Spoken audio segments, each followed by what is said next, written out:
इसको समझ में आ गया डेकोरेटर। हम्म।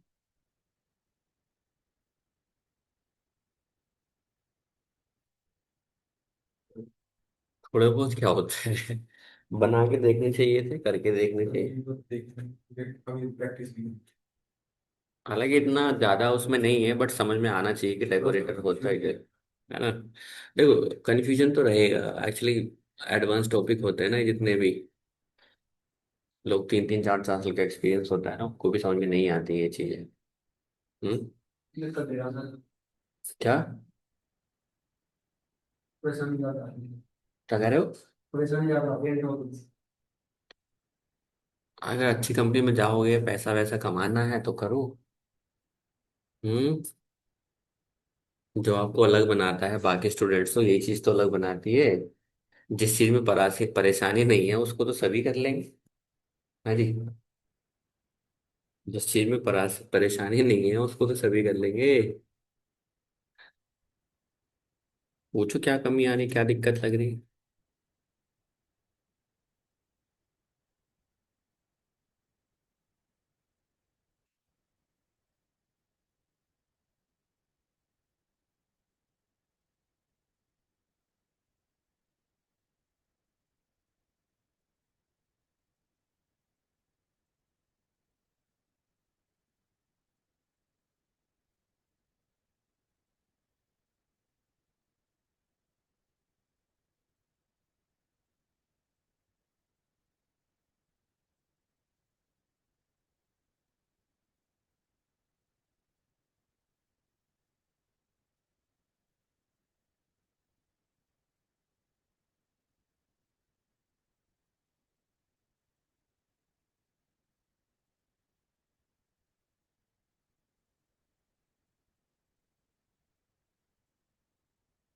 तो कल हमने इनहेरिटेंस देखा था, है ना।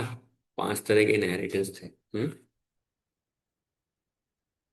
आज देखेंगे हम सुपर कीवर्ड, ठीक है।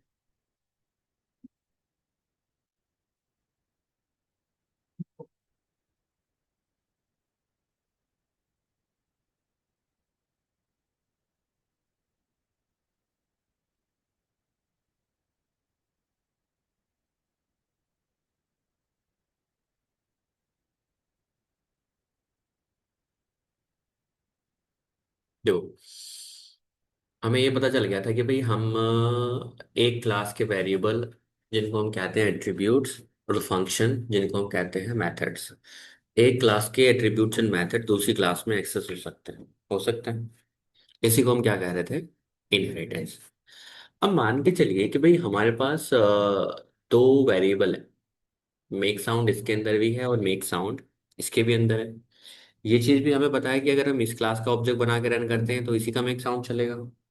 अगर इस क्लास का ऑब्जेक्ट बना के चलते हैं तो इसका ही चलेगा। तो इसका मतलब क्या होता है कि ओवरराइड हो जा रहा है। बट ये भी पॉसिबिलिटी है कि अगर हम चाहें कि भाई हम इसका मेक साउंड चलाना चाहते हैं, ठीक है, हम इसका मेक साउंड चलाना चाहते हैं, तो this is also possible with the help of, किससे, सुपर कीवर्ड से। किससे? सुपर कीवर्ड से।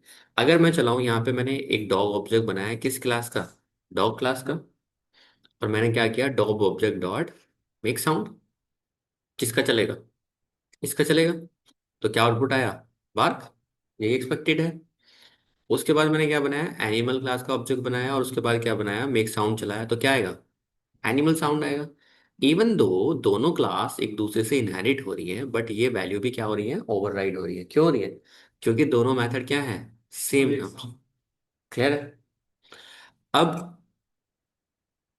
इसका फायदा क्या हुआ फिर इनहेरिट करने का? तो ये भी पॉसिबल है कि मैं इसको चला सकता हूँ। कैसे चला सकता हूँ? ये कौन सी क्लास है, सुपर क्लास। और ये कौन सी है, सब class. Parent class, child class, super class, सब क्लास। हम्म। और एक और होता है। हम्म। कौन सा होता है, बेस क्लास, डेराइव क्लास। ठीक है। तो इसके नाम, 3 3 नाम है, याद रखना है। अब guys, ये कैसे कर सकते हो आप? देखो, पहले इसको लिखो कोड को, जब भी नीचे वाला समझ में आएगा, लिखो फटाफट इसको।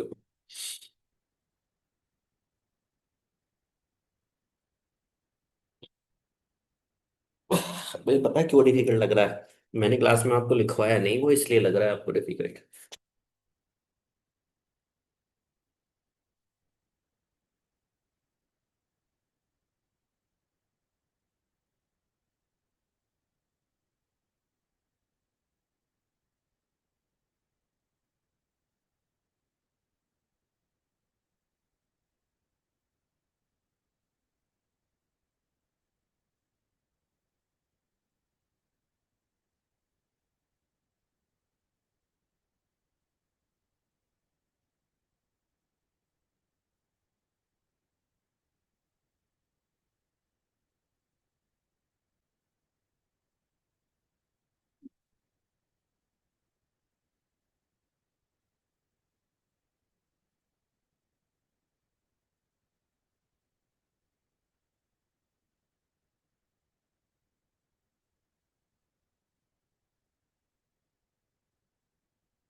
हो गया।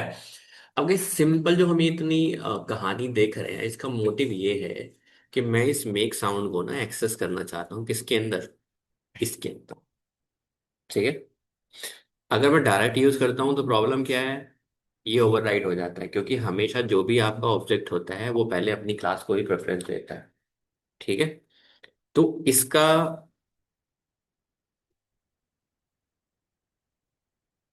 सॉल्यूशन क्या बनेगा? हम क्या कह रहे हैं, सेम टू सेम हमने रखा। हम ये कह रहे हैं कि भाई मेक साउंड जो है, इसका तो है ही रिटर्न जो भी आप ले रहे हो। मैं चाहूं तो मेक साउंड वैल्यू को कैप्चर कर सकता हूं, इस वैल्यू को, इसके रिटर्न वैल्यू को कैप्चर कर सकता हूं। किसकी मदद से? सुपर की मदद से। तो मैं कह रहा हूं कि सुपर डॉट मेक साउंड, आपकी मर्जी है इस, आपने रिटर्न वैल्यू तो कैप्चर कर लेना, आप कुछ भी कर रहे हो। आपने क्या किया है, ये फंक्शन ही तो कॉल किया है। ये फंक्शन कहाँ कॉल किया है? चाइल्ड क्लास के अंदर। और किसकी मदद से किया है? सुपर। बट अगर इसको आप बिना सुपर के करोगे तो क्या होगा? यही कॉल हो जाएगा, है ना। बट हम क्या लगा रहे हैं यहाँ पर? सुपर। सुपर लगा रहे हैं, और सुपर लगाने से क्या हुआ, इस वैल्यू को, इस मेथड को हम इसके अंदर कॉल कर सकते हैं। समझ में आ गई बात। तो इंटरव्यू में पूछा जाता है कि what is the super keyword या सुपर फंक्शन। तो सुपर क्या है? कीवर्ड है या फंक्शन आप कहिए, जो, आई थिंक फंक्शन ही कहेंगे, कीवर्ड नहीं कहेंगे, सुपर कीवर्ड में नहीं आता।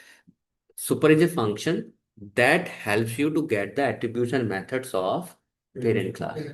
ठीक है, क्लियर है guys? तो एक बार इसको रन करके देखिए, यू विल सी, आप इस वैल्यू को भी कैप्चर कर पाएंगे इसके अंदर। ठीक है, लिखो एक बार और करके देखो।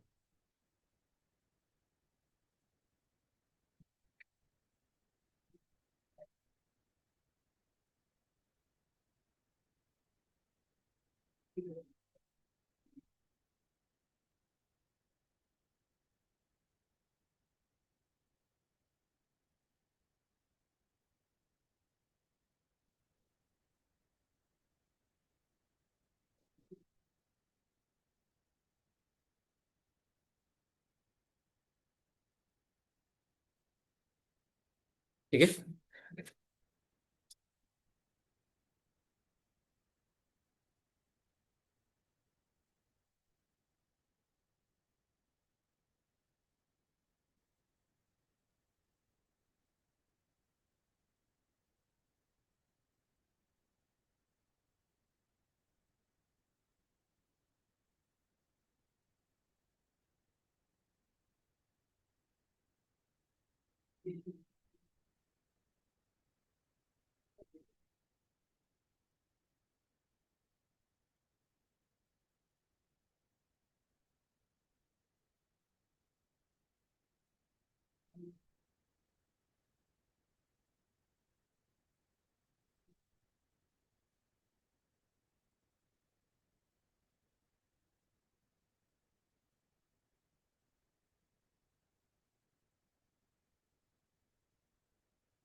लिख लिया? देखो, अभी बात यहाँ पे खत्म नहीं होती है इस। अभी प्रॉब्लम क्या है? अभी ये बिल्कुल सिंपलेस्ट फॉर्म मैंने आपको लिख के दिखाई है। बट रियल वर्ल्ड में क्या होता है, आपकी हर क्लास में कंस्ट्रक्टर भी होता है। ठीक है। अब ये जो क्लास वेरिएबल है, अभी आपने क्या एक्सेस किया था? मेथड एक्सेस किया था। तो अगर हमें वेरिएबल भी चाहिए, देखो माई वेर यहाँ पर भी है और माई वेर यहाँ पर भी है। अब देखो, माई वेर अगर दूसरा वेरिएबल होता तो सुपर की कोई जरूरत ही नहीं थी। क्यों? क्योंकि वो अलग अलग नाम से होते तो डिफरेंशिएट हो सकते थे। बट अभी क्या है, उनके नाम दोनों के क्या है, सेम। तो आप दोनों को ही कर सकते हो। अगर आपको वेरिएबल भी चाहिए ना, तो वो भी ला सकता है। उसको भी आप कैसे करोगे? सुपर डॉट माई। और ऐसे अगर मेथड कॉल करोगे तो सुपर डॉट माई। इसीलिए फंक्शन को बोला जाता है कि हमेशा रिटर्न यूज करिए। क्यों? क्योंकि अगर रिटर्न यूज नहीं करोगे तो वो क्या कर देगा, नन रिटर्न कर देगा, और नन को आप कैप्चर नहीं कर पाओगे। क्लियर है? अब बात आती है इस इनिट के साथ। अब हम क्या चाहते हैं कि हमें दो क्लास बनानी है। ठीक है। एक हमारे पास क्लास ए है और एक क्लास हमारे पास क्लास बी। ठीक है। पहले इनका प्रोसेस समझेंगे, प्रोसेस होता क्या है, कैसे चलता है, उसके बाद थोड़ा और डिटेल में जाएंगे कि भाई यहाँ पे चल क्या रहा है। ओके। सो सबसे पहले एक होम वेरिएबल है जो क्लास ए के क्लास वेरिएबल में है। उसके बाद क्या है, एक कंस्ट्रक्टर है जो क्लास ए के कंस्ट्रक्टर। तो दो होम वेरिएबल यहाँ पे हो गए।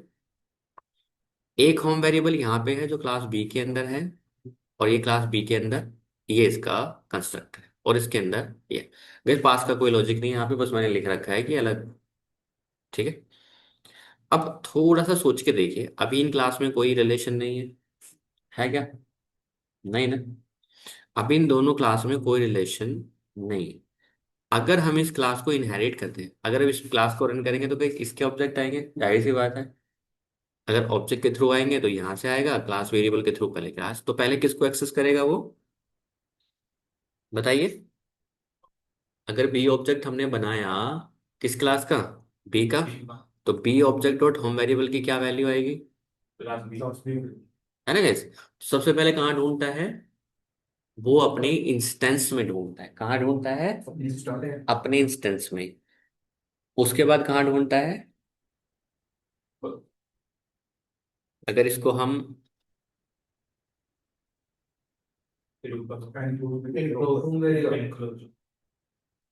यहाँ पे ढूंढेगा तो वैल्यू क्या हो जाएगी?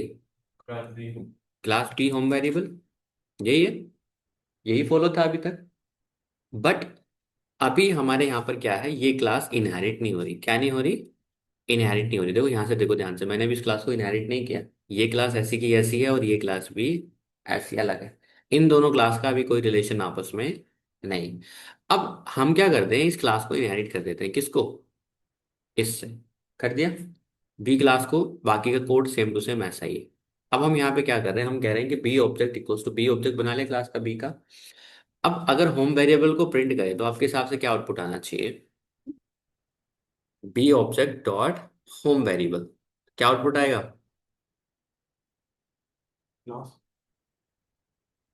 हम्म। Guess exactly. तो पहले तो भी क्लास में ही देखेगा ना आपने। तो गैस यहाँ पे देखेगा कहाँ पर? यहाँ। ठीक है। तो क्या आउटपुट आया है? I am class B instance home value. ठीक है। नई फाइल बना लेते।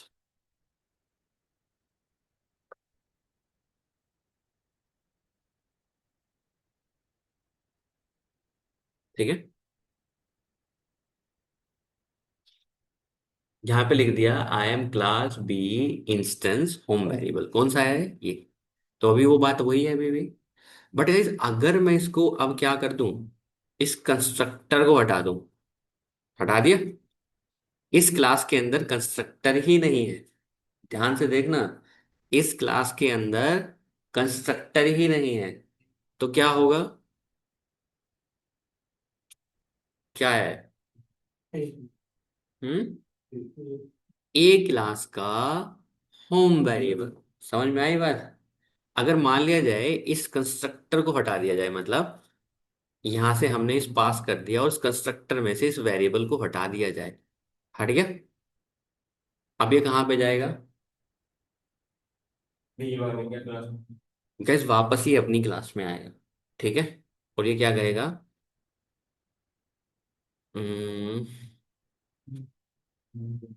अनएक्सपेक्टेड एन इंडेंटेशन कहाँ पे है? अच्छा, यहाँ पे है। ठीक है। तो कहाँ पे आया है? I am class b class home variable. आ गया आपने वापस। अगर यहाँ भी ना हुआ ये वेरिएबल तो कहाँ जाएगा? क्लास है। गैस फ्लो समझ में आया? सबसे ज्यादा कंफ्यूजिंग यही लगता है लोगों को। सबसे पहले कहाँ देखेगा? अपने क्लास के कंस्ट्रक्टर में। अगर अपनी क्लास के कंस्ट्रक्टर में नहीं मिला तो कहाँ जाएगा? अपनी सुपर क्लास के कंस्ट्रक्टर में। वहां नहीं मिला तो कहाँ जाएगा? अपनी क्लास के क्लास वेरिएबल में। अगर वहां पर भी नहीं मिला तो कहाँ जाएगा? अपनी क्लास के पेरेंट क्लास के क्लास वेरिएबल में। अगर वहां भी नहीं मिला तो कहाँ जाएगा? ग्लोबल। ग्लोबल कहाँ पे होगा? यहाँ पे होगा। आई होप बात समझ में आ गई आप। ठीक है। अब चलो हम ऐसा कर भी लेते हैं। अब हम एक ऐसी क्लास बनाते हैं जो आपको हियर। ठीक है। ये कोड लिखो आप लोग। ये एक प्रॉपर कोड है जो हम रियल वर्ल्ड में फॉलो करते हैं। ठीक है। इसमें क्या प्रॉब्लम है मैं आपको भी बताऊंगा क्या प्रॉब्लम आती है।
तो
इसलिए कई सब देखो, इस चीज को समझना बहुत ज्यादा जरूरी है, तभी सुपर समझ पाएंगे। सुपर का यूज इतना नहीं बताया मैंने ऊपर, बस सिंपल मैंने सुपर का यूज बताया।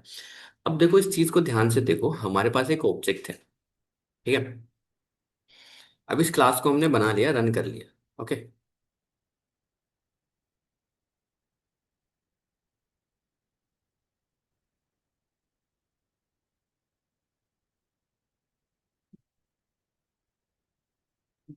देखो मैं हमें बताया कि ये क्लास है, हमारे पास एक क्लास बी है, हमने इसको इनहेरिट कर रखा है। और इनहेरिट करने के बाद फर्स्ट नेम यहाँ पर भी है, लास्ट नेम यहाँ पर भी है, यहाँ पर मोबाइल है और वहाँ पे फुल नेम है। मतलब दो वेरिएबल हमने ऐसे लिए हैं जो अलग अलग हैं दोनों कंस्ट्रक्टर में।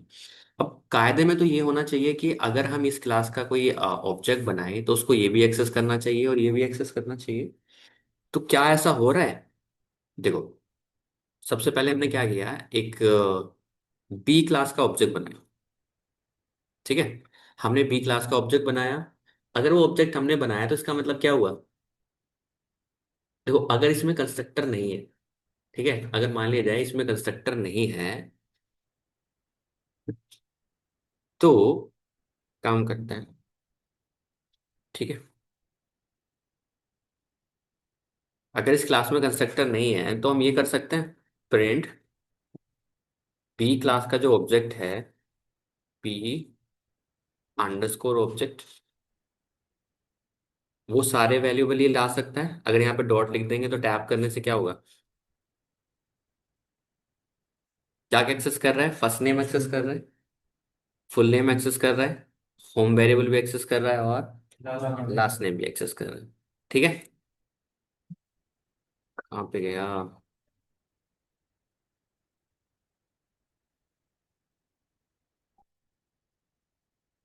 हम्म,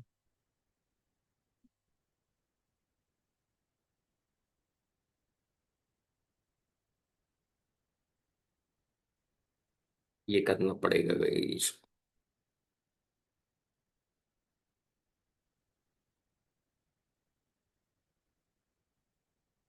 ठीक है। तो बी ऑब्जेक्ट लास्ट नेम किसका एक्सेस करेगा, क्योंकि इसमें कंस्ट्रक्टर इसको मिल गया, ये वाला मिल गया। एक काम दोबारा करो, इसको शिफ्ट टैब। ठीक है। गेस क्या क्या मिल रहा है इसको। फर्स्ट नेम मिल रहा है, फुल नेम मिल रहा है, होम वेरिएबल मिल रहा है, लास्ट नेम मिल रहा है, और मोबाइल मिल रहा है। ठीक है। अब इसको एक बार रन करो। ओके। मोबाइल मिल गया इसको यहां से, और क्या फुल नेम मिल रहा है। आप देखो फुल नेम चल नहीं रहा है। किसका फुल नेम नहीं चल रहा। चलना चाहिए था कि नहीं चलना चाहिए था। चलना चाहिए था ना। फुल नेम नहीं चल रहा। अगर आप ये कर दो, इसमें से इस कंस्ट्रक्टर को हटा दो। ठीक है। अगर इस कंस्ट्रक्टर को हटा दो, और बी ऑब्जेक्ट अब कोई वो तो लेता नहीं है, कंस्ट्रक्टर नहीं है, तो इसका मतलब क्या है, इन वेरिएबल को भी हटाना पड़ेगा। हम्म। हटाना पड़ेगा कि नहीं हटाना पड़ेगा। और यहाँ पे आप बी ऑब्जेक्ट बनाओ, और कहो कि भाई एक क्लास का एक ऑब्जेक्ट बनाइए। अब इस दिक्कत क्या है, ये क्या कह रहा है कि ये दो रिक्वायर्ड पोजिशनल अभी मिसिंग है। कौन कौन से। फर्स्ट नेम और लास्ट नेम। अगर ध्यान से देखो कि ये कंस्ट्रक्टर किसका चल रहा है अब, ए का चल रहा है। इसका मतलब क्या है कि अगर मैं इसको रखता हूं, तो इस कंस्ट्रक्टर की वैल्यू तो चलती है, बट इसकी आनी क्या हो जाती है, बंद हो जाती है। बट अगर मैं इसको हटा देता हूं, तो उसका कंस्ट्रक्टर चलना क्या हो जाता है, शुरू हो जाता है। कंस्ट्रक्टर तो दोनों चल ही रहे हैं कि नहीं चल रहे हैं। अगर मैं कहूं कि भाई इसको भी मैं हटा दूं, और एक ही वेरिएबल दे दूं यहाँ पे, ठीक है, ए का ऑब्जेक्ट बनाऊं, क्या अब ए नहीं चलेगा, चलेगा कि नहीं चलेगा। तो अगर मैं कहूं यहाँ पे ए अंडरस्कोर ऑब्जेक्ट, और ए ऑब्जेक्ट के लिए मैंने लिखा है यहाँ पर क्या, फुल नेम, चलेगा। चल रहा है कि नहीं चल रहा है। ए के लिए चल रहा है। बट अगर हम यहाँ पे गए, चलो ठीक है भी ए के लिए चल रहा है, तो एक काम करें बी के लिए भी चलना चाहिए। तो बी का क्लास का क्या है, बी के पास अपना कंस्ट्रक्टर है, फर्स्ट नेम है, लास्ट नेम, और क्या है, मोबाइल है। अब आप इसको रन करोगे, तो ऑब्जेक्ट तो क्रिएट हो गया बी ऑब्जेक्ट का। तो जब हो गया, तो ये क्या हो गया, इसका मतलब इसका भी चलना चाहिए, फुल नेम चलना चाहिए कि नहीं चलना चाहिए, किसकी मदद से, इसकी मदद से। तो अगर हम यहाँ पे कहें बी अंडरस्कोर ऑब्जेक्ट, और देखो ए पे तो चल रहा है, तो बी पे चला के देखें, नहीं चल रहा। अब ये प्रॉब्लम क्या है, प्रॉब्लम ये है गाइस, जब हम किसी क्लास का कंस्ट्रक्टर चलाते हैं ना, उस क्लास में ये कंस्ट्रक्टर क्या हो जाता है, ओवरराइड हो जाता है। आपने देखा हमेशा क्या होता है, जब आप फंक्शन चला रहे थे मेक साउंड, तो क्या हुआ था, ऊपर वाली क्लास का क्या हो गया था, ओवरराइड हो गया था। और उस ओवरराइड को हटाने के लिए आपने क्या किया था, सुपर यूज किया था, सो दैट आप उसके वेरिएबल को एक्सेस कर पाए। तो यहाँ पर भी क्या लगाना पड़ेगा आपको, सुपर। और देखो इसके लिए मैं आपको एक अच्छा सा एग्जांपल देता हूँ। यहाँ पे वीएस कोड में एक वीएस कोड लिखते हैं। ठीक है।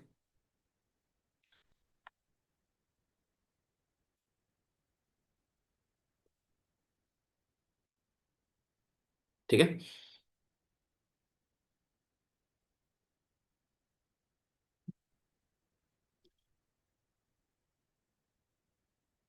यहाँ पे एक फाइल बनाई हमने, और फाइल में लिखा हमने यहाँ पे मेन डॉट पी। ठीक है। यहाँ पे एक बनाई हमने क्लास, और क्लास में लिख रहे हैं ए क्लास है मेरे पास, इसके अंदर एक वेरिएबल है माई अंडरस्कोर वेर इक्वल्स टू, मैंने लिख दिया यहाँ पे 10। ठीक है। यहाँ पे एक डेफ कंस्ट्रक्टर बनाया मैंने, और इनिट लगाया, ऑटोमेटिकली सेल्फ आ गया यहाँ पर। और यहाँ पे आपने क्या दिया था, मोबाइल दिया था, फर्स्ट नेम दिया था, उसके बाद आपने कॉमा लगा के एक लास्ट नेम दिया था। ठीक है। तो यहाँ पे वो मेंशन करना पड़ेगा, self dot first underscore name equals to first name, उसी तरह से self dot last underscore name equals to last name. Clear है। अब आप एक क्लास कह रहे हो कि भाई एक हमें यहाँ पे क्लास बना रहा हूँ, जो क्लास है क्या, बी क्लास, और उसको मैं किससे इनहेरिट कर रहा हूँ, ए से। ठीक है। यहाँ पे एक माई वेर आप देना चाहते हो या वेर देना चाहते हो, आपकी मर्जी है। ठीक है, उसका कोई कंसर्न नहीं है यहाँ पर। डैफ, और मैंने लिखा है यहाँ पे अंडरस्कोर अंडरस्कोर इनिट। आप देखना अब इनिट करते ही क्या होगा। हम्म। ऐसा क्यों हुआ? ये कह रहा है कि भाई, अगर इसका कंस्ट्रक्टर तो बना रहे हो आप, बट ऊपर वाला जैसे ही इनिट यहाँ के अंदर आ जाएगा तो ये ऊपर वाला क्या हो जाएगा? ओवरराइड हो जाएगा। तो ये ओवरराइड नहीं होना चाहिए, इसलिए उसने क्या किया, फर्स्ट नेम और लास्ट नेम के साथ क्या बना दिया है, सुपर। कि भाई सुपर का भी चलेगा। तो इसका मतलब ये है, अगर सुपर का भी चलेगा तो हमें यहाँ पर उसके बाद सेल्फ डॉट जो आप ये मोबाइल दे रहे हो ना, तो वो दे सकते हो। समझ गए अब? Self dot mobile equals to mobile. तो आप इसको ओवरराइड नहीं करना चाहते, जस्ट लाइक जैसे मैंने पहले किया। तो इसका सॉल्यूशन क्या है? अगर आप चाहते हो दोनों ही वैल्यू चलें, तो हमें क्या करना पड़ेगा? हमें प्रोग्राम में क्या यूज करना पड़ेगा? सुपर। तो हमें लिखना पड़ेगा सुपर इनिट फर्स्ट नेम और लास्ट नेम। समझ में आ गई बात? तो सुपर दोनों ही तरीके मैंने बता दिया। सुपर कैन एक्सेस क्या? attributes, super can access methods, and super can access constructor as well। तो आई होप समझ में आ गई है भाई।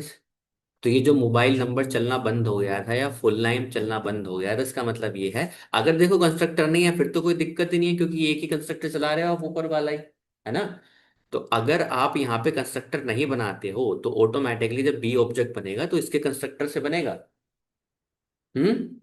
तो अगर ये फ्लो कैसे चलता है, अब आपको पता चल गया होगा फ्लो का, कि भाई पहले कहाँ ढूंढेगा, अपने कंस्ट्रक्टर में। दूसरा कहाँ ढूंढेगा, अपनी क्लास के पेरेंट क्लास के कंस्ट्रक्टर में। तीसरा कहाँ ढूंढेगा, अपने होम वेरिएबल में, मतलब अपनी क्लास वेरिएबल में। चौथा कहाँ ढूंढेगा, पेरेंट क्लास के क्लास वेरिएबल में। अगर यहाँ भी नहीं मिलता तो कहाँ ढूंढेगा, ग्लोब। वहां भी नहीं मिलता तो कहाँ ढूंढेगा, बिल्ट इन। तो यहाँ पर भी वही चल रहा है, लोकल, इनक्लोज्ड, ग्लोबल और बिल्ट। ठीक है। तो चलो एक बार इसको चला के देखो, जो भी पॉसिबल ऑपरेशन है सारे करके देखो। यहाँ पे सुपर लगा लो बस। सुपर कुछ नहीं है गाइस, ये सिंपल यही है, बस यहाँ से उठा के ये वाली चीज कहाँ रख दी है मैंने, यहाँ पर। ठीक है।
जस्ट क्लियर है। सुपर का यूज, यही दो यूज है सुपर के, ठीक है। अब डंडर मेथड्स, ठीक है, डंडर मेथड्स। देखो, डंडर मेथड्स क्या होते हैं, जिनके आगे दो अंडरस्कोर लगे होते हैं, जैसे कि आपका इनिट था, एक डंडर मेथड है। ऐड, डंडर मेथड है।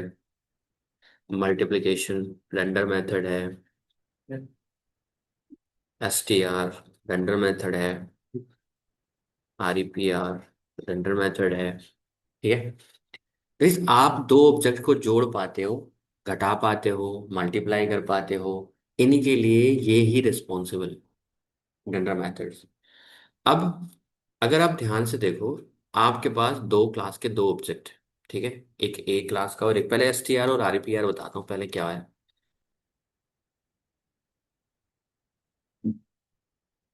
कोई ऑब्जेक्ट कैसा दिख रहा है, किस तरह से वो बिहेव कर रहा है, इसके लिए क्या होता है, आपके डंडर मेथड से होता है, ठीक है। सबसे पहले मेथड देखते हैं कि एसटीआर आरईपीआर क्या होता है, ठीक है।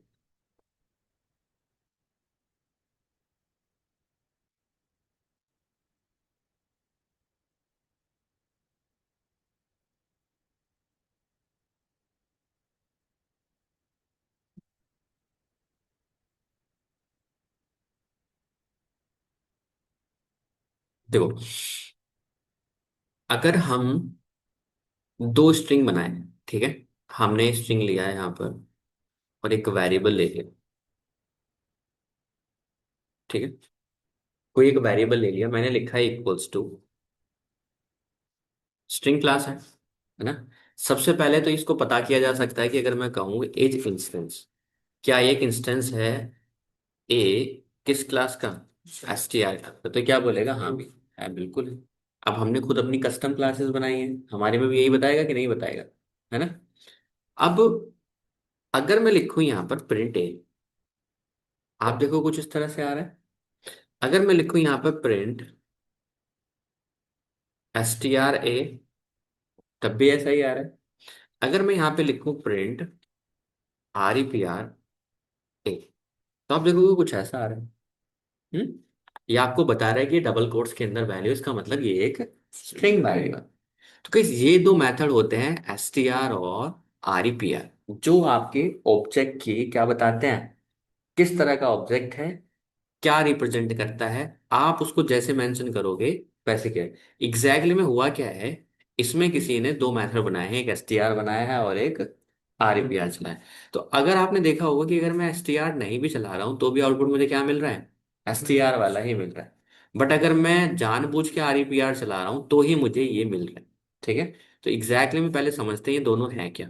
सो in Python both R E P R and S T R built in function used to obtain string representation of the object. However, they serve different purpose and provide different representation. In general, the str string is intended for users and repr string is intended for developers.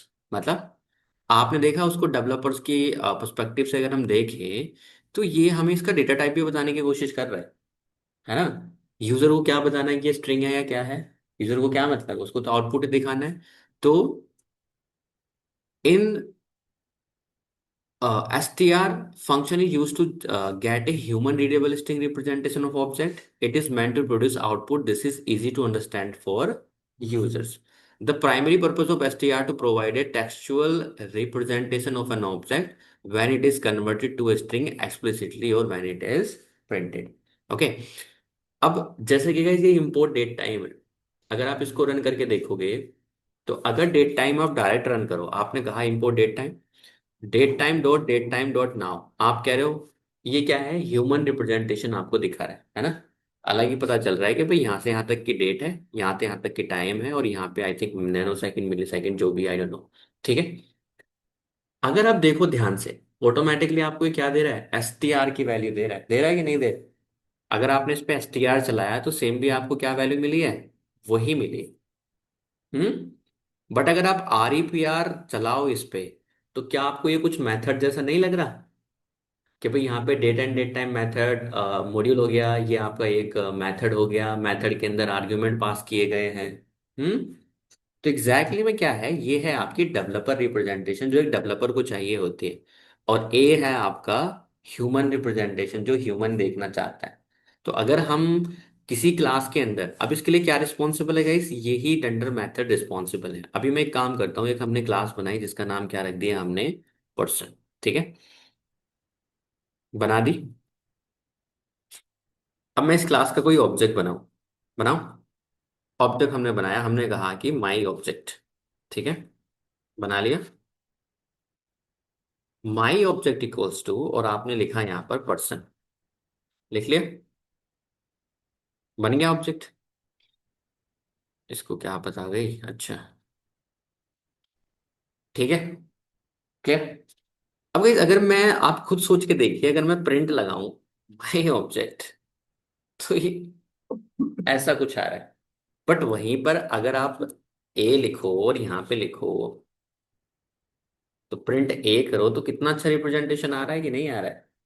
इसमें और इसमें हमारे में क्या अंतर है, first name तो हमने भी असाइन किया था कि नहीं किया था, है ना। तो गैस ये क्या है, ये एक ऑब्जेक्टिव रिप्रेजेंटेशन है। तो इसका मतलब क्या है, उसके अंदर एक एसटीआर और आरईपीआर मेथड किसी ने डिफाइन की है जो आपको ये वैल्यू दे रहे हैं रिटर्न करके। तो एग्जैक्टली में हमें भी वही करना पड़ेगा। तो अगर मैं कहूं कि भाई def underscore underscore STR underscore underscore और यहाँ पे सेल्फ, और ये बदले में क्या रिटर्न करेगा, जो आप उससे रिटर्न कराना चाहते हो। ठीक है, फॉर एग्जाम्पल, अगर आप are E P are present करना चाहते हो, अगर हमें एस टी आर देना है, तो मैं सिंपल एस टी आर को नॉर्मल रखना चाहूंगा गाइस। ठीक है, नॉर्मल कैसे, हम्म, इसको एक काम करते हैं, return self string self dot name. ठीक है, आ गया ऑब्जेक्ट आपका। तो एग्जैक्टली में यहाँ पे चल क्या रहा है, यहाँ पर चल रहा है एक आपकी रिप्रेजेंटेशन, कि जब भी इस नाम को प्रिंट किया जाएगा, अगर आप प्रिंट डायरेक्ट भी करोगे ना, देखो डायरेक्ट ही किया है मैंने, तो भी आपको क्या मिलेगा, यही मिलेगा। तो अगर मैं यहाँ पे लिखूं प्रिंट एस टी आर, तो भी आपको क्या मिलेगा, यही मिलेगा। बात समझ में आ गई आपको यहाँ पे क्या चल रहा था।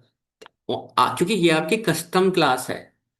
ठीक है, आप ये नहीं चला सकते, आप कहने लगो कि लेंथ ऑफ ये बताइए, किसकी लेंथ बताइए गाइस, होने को तो रोहित ही है इसका आउटपुट। अगर आप कहने लगो कि माई ऑब्जेक्ट की लेंथ बताइए, क्या ये चलेगा प्रोग्राम, नहीं चलेगा। ये क्या बोलेगा आपसे, object of person has no alien.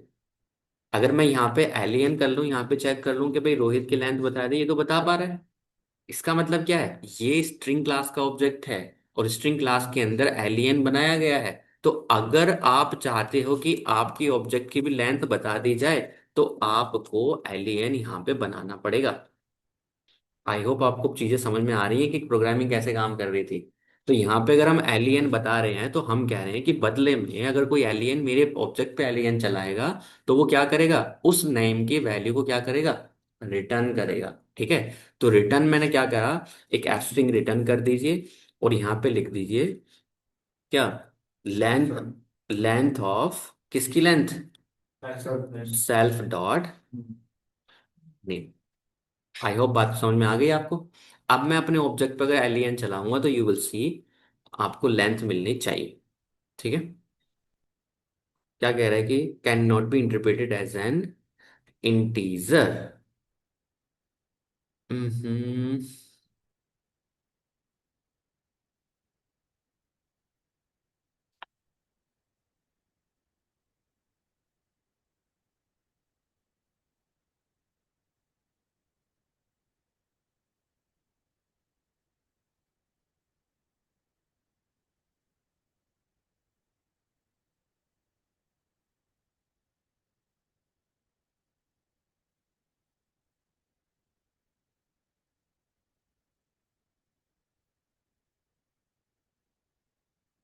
देखो इस क्या गलती कर रहे हैं हम कुछ,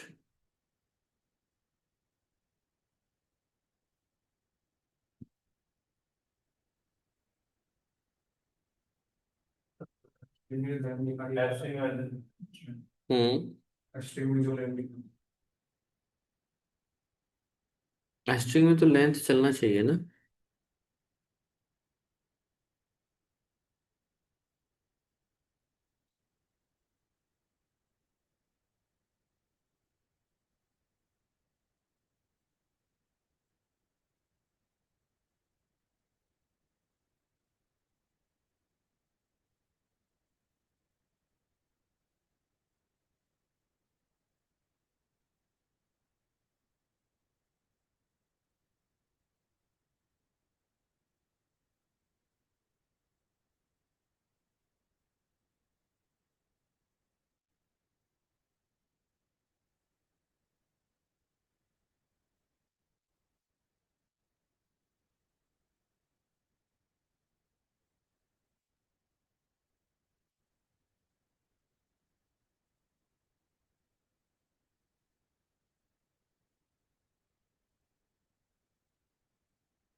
अच्छा, लेंथ ये इंटीजर रिटर्न करेगा, सो दैट्स वाई हमने उसको स्ट्रिंग रिटर्न।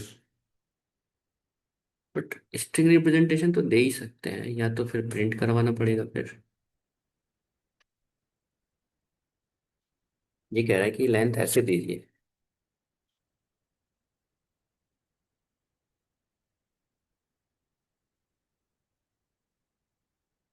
ओके, फिर एक काम करते हैं इस प्रिंट करवा लेते हैं, अगर हमें चलाना ही है तो। प्रिंट।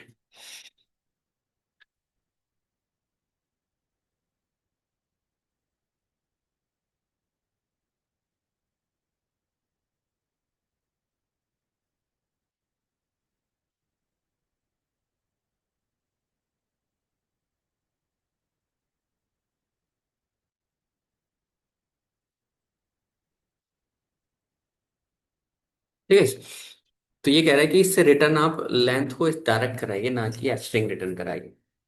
ठीक है, वो उसको इंटीजर में कन्वर्ट करने की सोच रहा है। बट अगर हमें इस तरह से देखना है तो हम लेंथ ऐसे दे सकते हैं। ठीक है, अदरवाइज हमने क्या कर दिया इसको डायरेक्ट। सो किस आई होप आपको चीज़ अब समझ में आ गई होगी। आप अपने ऑब्जेक्ट को इसमें पास करिए। इवन ये आपको लेंथ प्रोवाइड भी कर देगा। कैसे? अभी तक आपने देखा कि आप केवल किसकी लेंथ बता सकते हैं, या तो स्ट्रिंग की, या लिस्ट की, या फिर टपल की। क्या इंटीजर की लेंथ होती है? नहीं होती ना। क्या इंटीजर की लेंथ बता सकता है हमारा मेथड? अगर नेम की जगह पर हम कहने लगे कि नंबर की लेंथ बताओ। ठीक है, क्या ये पॉसिबल है? हाँ, है कि नहीं? तो यहाँ पे क्या लिख दूं मैं? नंबर। और यहाँ पर भी क्या लिख दूं? नंबर। ठीक है, और यहाँ पे लिख दूं मैं 12। ठीक है, अब ये तो कोड चलेगा नहीं। हैज नो एट्रीब्यूट, कहाँ पे गया? नंबर।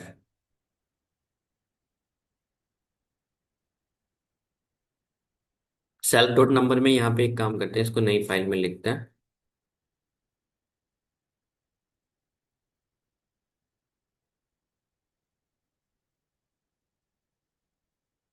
ठीक है, हमने लिया कि भाई एक कंस्ट्रक्टर बनाया जिसके अंदर क्या जाएगा? नंबर। यहाँ पे हमने क्या कर दिया? Return S T are self dot number. ठीक है, और इसको अगर हम प्रिंट करें माई ऑब्जेक्ट को, देखो ये फिर एरर यहाँ पे देना शुरू हो गया, क्यों? पर sir style dot net.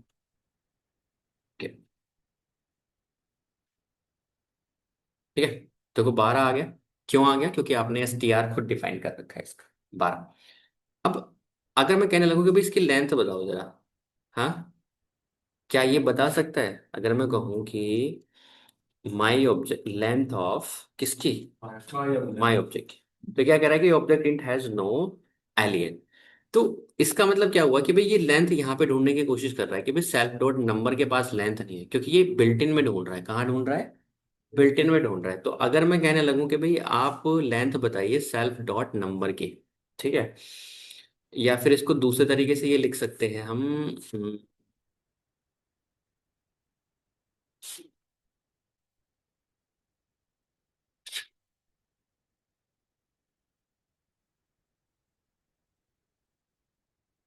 Length equals to, और इसको आप कन्वर्ट कर दीजिए किसके अंदर, एसटीआर के अंदर, किसको, सेल्फ डॉट नंबर को, ठीक है। प्रिंट तो कर ही सकते हैं, प्रिंट लेंथ ऑफ किसकी, इसको स्ट्रिंग में कर लो ना,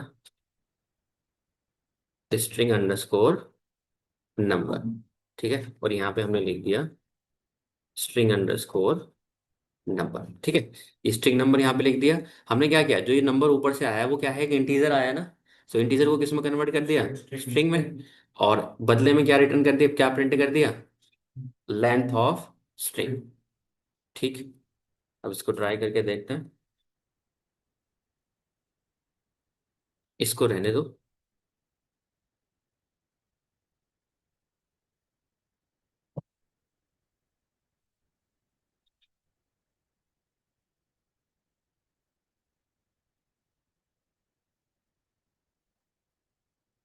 एक काम करते हैं ना, एक,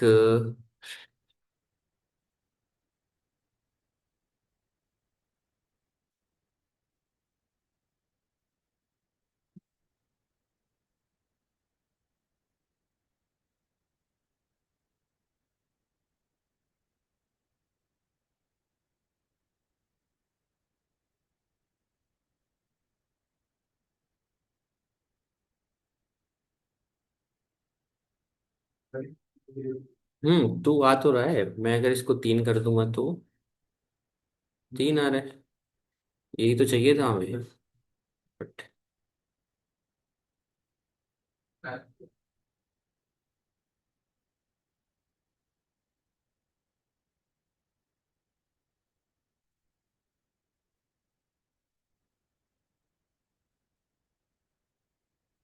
ठीक है। समझ गए बात, कि आपका ऑब्जेक्ट लेंथ भी बता सकता है। अगर मैं यहाँ पे चलाऊं इस पे पांच, मैंने इतना सारा बड़ा नंबर दे दिया, तो यू विल सी आपके इंटीजर की भी क्या बता दी उसने, लेंथ बता दी। अब क्यों बता दी गाइस, क्यों बता दी, क्योंकि हमने अपना खुद का क्या बना लिया है, एलियन बना लिया, ठीक है। आई होप आपको प्रोग्रामिंग अब थोड़ी थोड़ी समझ में आने लगी होगी कि भाई एग्जैक्टली बिहाइंड द सीन चल क्या रहा है वहां पे। आप स्ट्रिंग की लेंथ क्यों नहीं बता सकते, आप इंटीजर की लेंथ क्यों नहीं बता सकते, क्योंकि इस इंटीजर क्लास के अंदर कोई लेंथ बनाया ही नहीं गया है, ठीक है। आप लिस्ट की लेंथ क्यों बता पा रहे हो,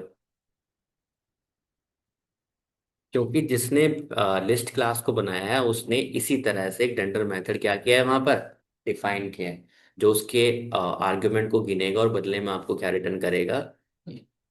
क्लियर है बात? आई होप समझ में आ रहे हैं डंडर मेथड्स आपको। हम्म। उसी तरह से गाइस एक होता है आपका आर ई पी आर।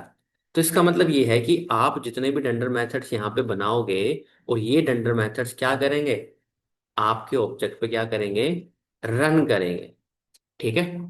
तो यहाँ पर ये जो डंडर मेथड है जो हम S T are are E P are बना रहे हैं,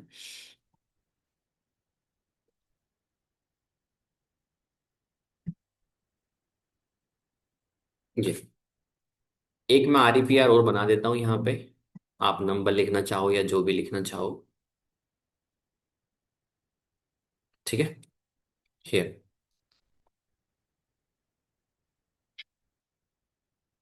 दो मेथड बताए थे, एस टी आर और आर ई पी आर, ठीक है। तो इसको वेरिएबल को वापस नेम कर देता हूँ मैं, नेम की भी जरूरत नहीं है वैसे। तो माई ऑब्जेक्ट, और इस पे क्या चलाऊंगा मैं, आर ई पी आर,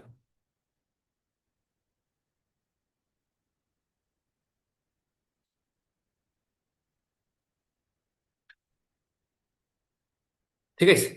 अब आपको रिप्रेजेंटेशन दिख गई अपने ऑब्जेक्ट की, इस तरह से सेम जैसे कि मैंने बनाया है यहाँ पर। कौन से में? जो आपका ये मेथड था, ये जब डेट टाइम मॉड्यूल आपका इस तरह से आया तो उसने क्या किया, REPR ऐसा दिखाया था, क्योंकि उसको ऐसा बनाया गया है। अगर STR है तो कैसा बनाया है, ऐसा है। ये किसके लिए है, ये हमारे लिए है। क्यों? सो दैट अगर हमें वापस से ऑब्जेक्ट क्रिएट करना पड़ा तो ये कह रहा है कि भाई ये आपकी क्लास हो गई और इससे आप मेथड से बना सकते हो ये ऑब्जेक्ट की वैल्यू पास करके। ये आपको बता रहा है कि किस तरह बनाए आपका ऑब्जेक्ट।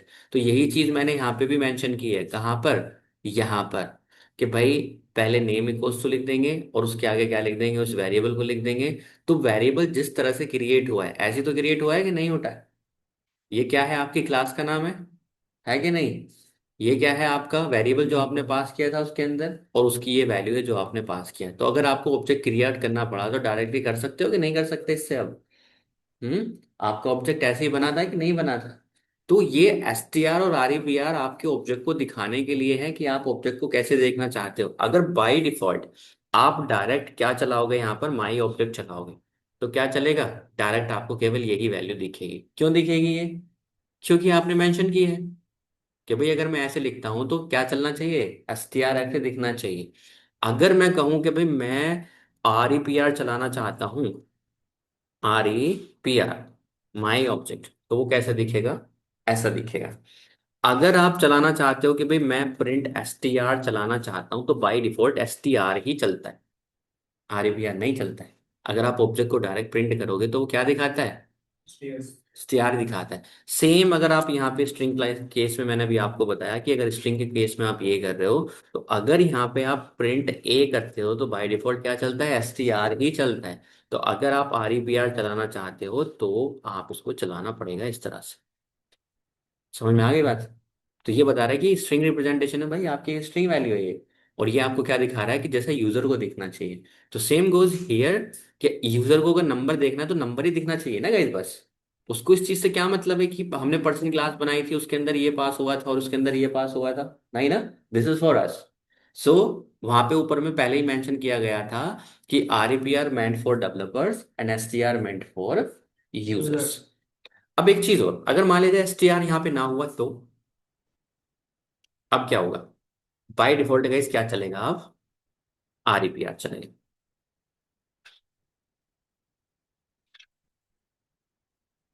आई होप बात समझ में आ गई आपको।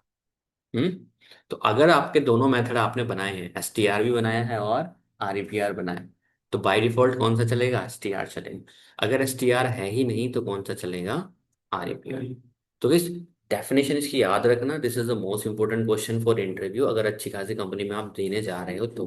क्योंकि होता क्या है मैं आपको बताऊं, जब हम एक अपना प्रोजेक्ट बनाते हैं, ठीक है, रियल वर्ल्ड, तो रियल वर्ल्ड का जो प्रोजेक्ट होता है ना वो ऐसे ही बनता है। हम खुद की कस्टम क्लासेस बनाते हैं। कोड ऐसे नहीं लिखा जाता है कि आपने लूप लिख दिया और बात खत्म हो गई, नहीं। ये एक नॉर्मल मेथड में होगा, मतलब खुद के डंडर मेथड्स होंगे उसमें आपके, क्योंकि आपके ऑब्जेक्ट होंगे ना वो। कैसे होंगे, आपके ऑब्जेक्ट होंगे। फॉर एग्जाम्पल एक और डंडर मेथड बताता हूँ, लाइक ऐड। मान लिया जाए आपने एक क्लास बनाई, ठीक है, ये आपकी क्लास है। बना दी, ठीक है। आप कह रहे हो हम दो ऑब्जेक्ट बना लेते हैं इस क्लास के, ठीक है। मैंने कहा कि हम्म, एक ए ऑब्जेक्ट बना लिया मैंने। ए के अंदर मैंने क्या लिखा, गाइस ये देने पड़ेगा फर्स्ट नेम, लास्ट नेम, पे और ईमेल। कितनी वैल्यू मांगता है ये, तीन ही तो मांगता है इसमें। ईमेल तो हमने क्रिएट कर रखा है ना, first name plus last name से, ठीक है। तो हमने फर्स्ट नेम कह दिया इसका विशाल है, लास्ट नेम इसका कुमार है, और जो इसका पे है वो 30,000, 3,000, ठीक है। उसी तरह से बी बना दिया, बी को भी कुछ ऐसे ही बना दिया, ठीक है। यहाँ पे लिख दिया हमने सचिन। सचिन के बाद हमने लिख दिया भाई ये हमारा एक ऑब्जेक्ट हो रहा है, ठीक है। और यहाँ पे लिख दिया 7,000। समझ में आई बात? सेम हम स्ट्रिंग पे अप्लाई करते हैं। मैंने लिखा ए इक्वल्स टू 12 और बी इक्वल्स टू क्या लिखा, 12, और मैंने लिखा है ए प्लस बी, तो क्या आएगा? सिंपल सी बात, यही थी गाइस, नहीं थी? अगर मैं यहाँ पे लिखूं कि ए प्लस बी, अब यहाँ पे क्या आएगा? हम्म। ए आपका ये ऑब्जेक्ट है और बी आपका ये ऑब्जेक्ट है। एग्जैक्टली में गाइस है तो यही काम ही तो कर रहे हैं हम जो यहाँ पे कर रहे हैं। भाई हम इनके ऑब्जेक्ट की हमारी 3 वैल्यू लेता है, ये केवल कितनी लेता है? ये केवल एक ही ले रहा है। हाँ, ये भी अगर 2 ले सकता है, ये भी ले सकता है। अगर यहाँ पे 2 कर दिए तो ऑटोमेटिकली क्या बना देता है? उसको टपल बना देता है। बना दे कि नहीं बता दिया? वही चीज आपको है, वो भी तो आपको ऐसे ही मिल रही है वैल्यू तीनों एक साथ। तो यहाँ पे क्या होगा? यहाँ पे मिलेगा आपको एरर। ठीक है, ये क्या कह रहा है भाई, क्या कर रहे हो? ये आपकी क्लास के ऑब्जेक्ट हैं, कस्टम क्लास के ऑब्जेक्ट हैं। ये भी आपकी कस्टम क्लास का ऑब्जेक्ट है। कस्टम क्लास कौन सी है? किटकैट। ये आपकी खुद की क्लास है। और ये जो आप ए प्लस ई कर रहे हो, ये क्या है? ये इंटीजर क्लास के ऑब्जेक्ट हैं। तो ये आपकी क्लास के ऑब्जेक्ट हैं, ये कैसे जुड़ेंगे ये आपको बताना पड़ेगा। इसको बोलते हैं ऑपरेटर ओवरलोडिंग। तो प्लस आपका क्या काम करेगा, ये हमें डिफाइन करना पड़ेगा यहाँ पर, समझे? ये तभी आप ऑब्जेक्ट जोड़ पाओगे जब क्या कर सकते हो,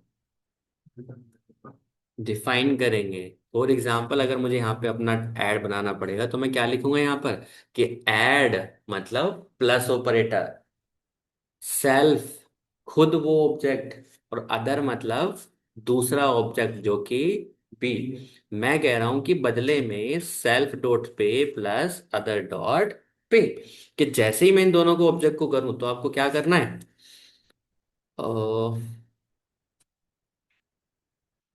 दोनों की सैलरी को क्या कर देना है? जोड़ देना है। आप इन दोनों को जोड़ना चाहते हो, ये भी पॉसिबल है। आप यहाँ पे क्या लिख दोगे?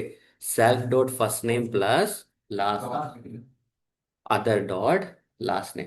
गाइस आई होप अब आपको क्लियर हो गया होगा कि भाई क्या चलता है। तो आपके जितने भी डंडर मेथड्स हैं ये सारे कौन कौन से? ये सब डंडर मेथड्स ही हैं जो आप लगाते हो।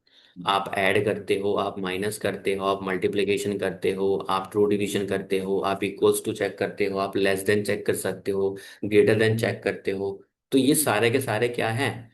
डंडर मेथड्स ही हैं जो आपके ऑपरेटर पे काम करते हैं। अगर आप प्लस लिख रहे हो तो इसका मतलब क्या है? आपको अपनी कस्टम क्लास के अंदर ऐड मेथड बनाना पड़ेगा। अगर आप दो ऑब्जेक्ट को कंपेयर करना चाहते हो, ग्रेटर देन और लेस देन, तो इसका मतलब क्या है? आपको ग्रेटर देन डंडर मेथड अपनी क्लास में क्या करना पड़ेगा? इंप्लीमेंट करना पड़ेगा। आप दूसरे के ग्रेटर देन क्यों चला पाते हो? क्योंकि जिस क्लास के ऑब्जेक्ट आपने क्रिएट किए हैं उसमें पहले से ही किसी ने ग्रेटर देन आपको बना के दिया। समझ में आ गई? तो अगर हम यहाँ पे देखें कि भाई स्ट्रिंग, दो स्ट्रिंग को कंपेयर करें कि भाई कौन सी स्ट्रिंग बड़ी है, कर सकते हैं? मैं कहने लगूं स्ट्रिंग ग्रेटर देन फॉल्स। देखो ये तो चेक कर रहा है, हो सकता है बनाया होगा। सो लाइक लिस्ट के अंदर,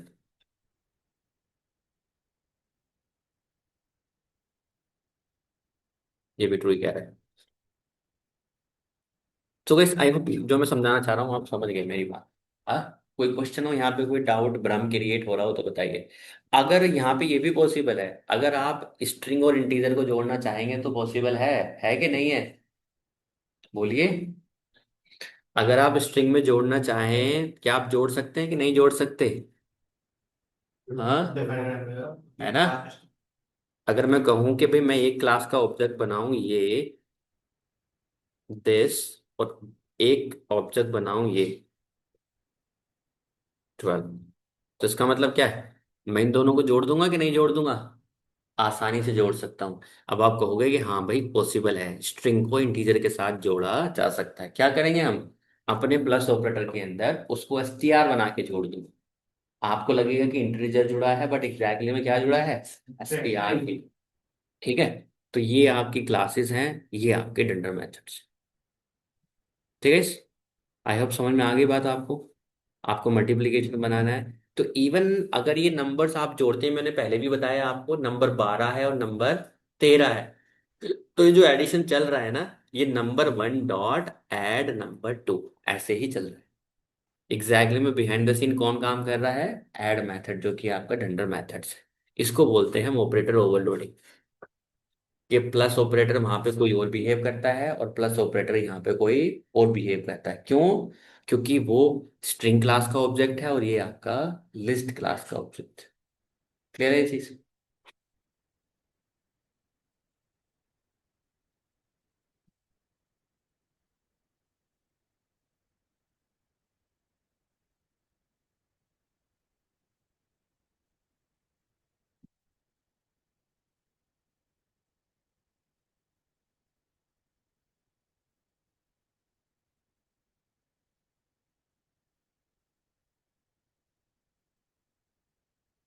वैसे एक मेथड होता है इवैल मेथड, ठीक है? इवैल फंक्शन क्या करता है? कभी कभी पूछ लेते हैं कि इवैल फंक्शन कभी यूज किया है, तो इवैल फंक्शन क्या कहता है? आपको दिख रहा है एक्स इक्वल टू 15 आपने असाइन किया, और अगर आप इवैल फंक्शन लगा दो ना, तो ये बिना एफ स्ट्रिंग में चेंज किए इसको क्या कंसीडर कर सकता है? वेरिएबल कंसीडर कर सकता है। आपने क्या किया है? इवेल्युएट लगा रहे हो किसके ऊपर? x+20। एक्स की वैल्यू क्या है? 15। 50। बट एग्जैक्टली में अगर इवेल ना हो तो एक्स तो एक्स ही काउंट होगा ना, ये पूरा पूरा x+20 काउंट होगा, बट रिजल्ट में आपको मिल जाएगी वैल्यू 35। तो इवेल फंक्शन क्या करता है? इसको इवेल्युएट कर सकता है स्ट्रिंग के अंदर, ठीक है? सो eval is a built-in function that evaluates a string as a Python expression। ठीक है, इसकी डेफिनेशन यही है। Evaluation is a built in function that evaluates a string a Python expression and returns the result. It takes string as a input and executes it as if were a Python code. ठीक है, तो ये आपका evaluation function है। हाँ, एक चीज और गई जो अभी हमने बात की थी क्या, जो अभी आपने आर ई पी आर देखा है ना, आप इसको एग्जैक्टली exactly ऐसा बनाते हो जैसा कि ऑब्जेक्ट क्रिएट किया है। ठीक है, आपने क्या लिखा है यहाँ पर? माई क्लास, ये आपकी क्लास का नाम है। एक्स इक्वल्स टू क्या है? ये आपका इंस्टेंस वेरिएबल है पहला। और वाई इक्वल्स टू क्या है? दूसरा आपका इंस्टेंस वेरिएबल है। अगर ध्यान से देखो कि एग्जैक्टली में ये फिगर वो है जब आप एक ऑब्जेक्ट क्रिएट करते हो, है कि नहीं है?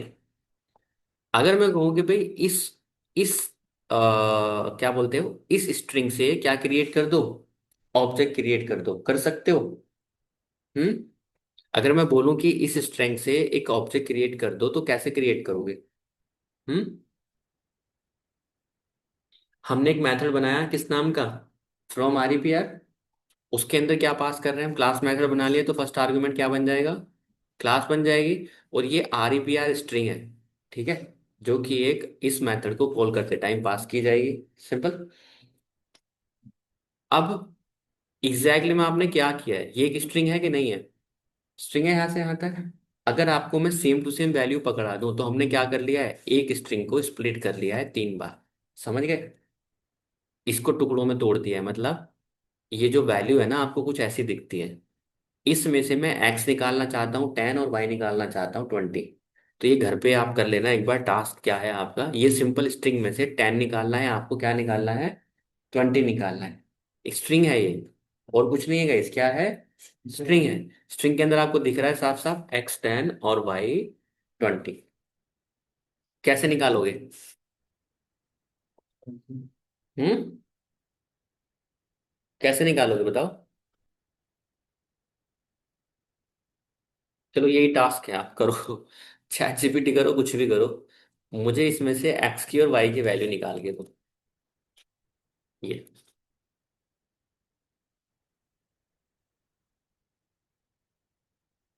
हम्म। कोई भी स्ट्रिंग आ जाए, आप हर बार इसमें से मुझे 10 निकाल के दे दोगे, और क्या निकाल के दे दोगे? 20 निकाल के दे दोगे। यही टास्क है, इसमें और कुछ नहीं है। कि अगर ऑब्जेक्ट क्रिएट करना है हमें दोबारा, तो क्या चाहिए हमें? एक्स और वाई की तो वैल्यू चाहिए। क्लास तो हमारे पास है ही, माई क्लास। हम्म।